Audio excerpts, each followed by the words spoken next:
নমস্কাৰ, মোৰ নতুন এটি ভিডিঅ'লৈ আপোনালোক সকলোকে আদৰণি জনালোঁ। আজি মই ওলাইছোঁ বিশেষ এটি কামত, আপোনালোকে গম পাবই। আজি ইয়াত আছোঁ মই, আপোনালোকে চিনি পাইছেই চাগে, ঢলা শদিয়া যিখন দলং আছে আমাৰ, ইমান চাফা আৰু মানে ধুনীয়াকৈ ৰাখিছে। আপোনালোকে চাওক,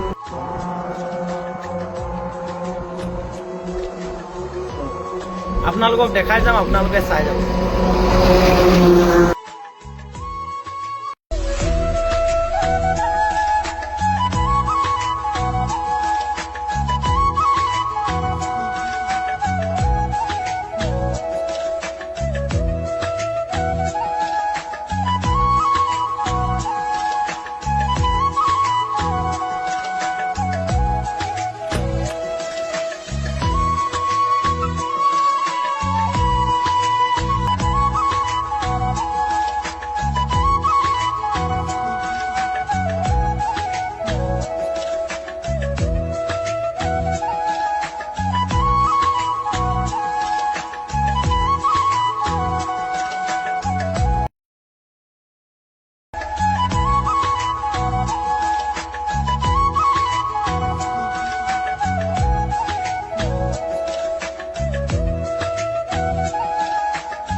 মজা লাগিছে নহয়নে বাৰু? এই ডাৱৰবোৰ চাওকচোন, চাওক। আহি আহি আমি পাই গ'লো বগীবিল দলঙত।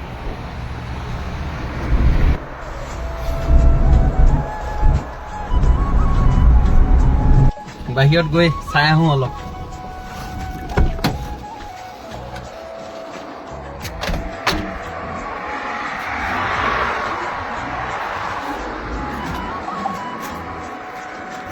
মানে এইবিলাক ৰিজৰ্ট দেখিছে, সকলো ফালৰ পৰা ভাল আপোনালোকে, কিন্তু আমাৰ শদিয়া দলঙতকৈ এটাই পাৰ্থক্য পাব আপোনালোকে। এয়া চাওক,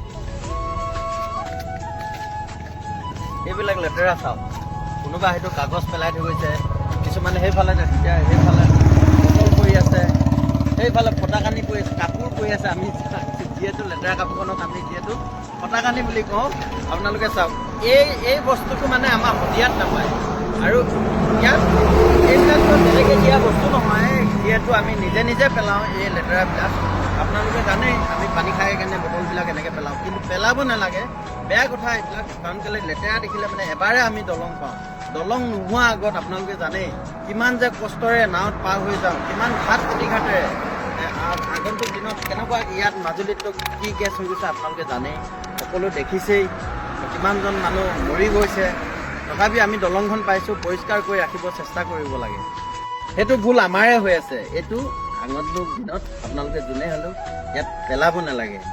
ইয়াত বটলে হওক, কাগজৰ টুকুৰাই হওক, কাপোৰৰ টুকুৰাই হওক, যিকোনো বস্তু ইয়াত পেলাব নালাগে। দলংখন আমাৰে পৰিষ্কাৰ হৈ ৰাখিলে মানে আমাৰে মনটো ভাল লাগে। সেইটো কাৰণে মই অনুৰোধ কৰিছোঁ আপোনালোকক, কোনেও যাতে এইবিলাক কাম নকৰে।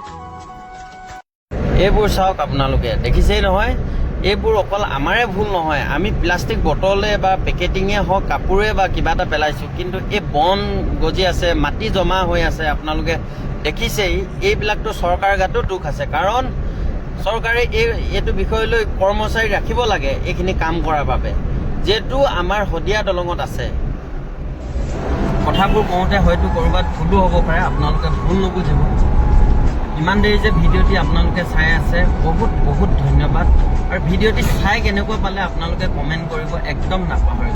শেষত আপুনি আৰু আপোনাৰ পৰিয়ালটিলৈ নেদেখাজনৰ ওচৰত সুখলে থাকক বুলি কামনা কৰিলোঁ। জয় অসম।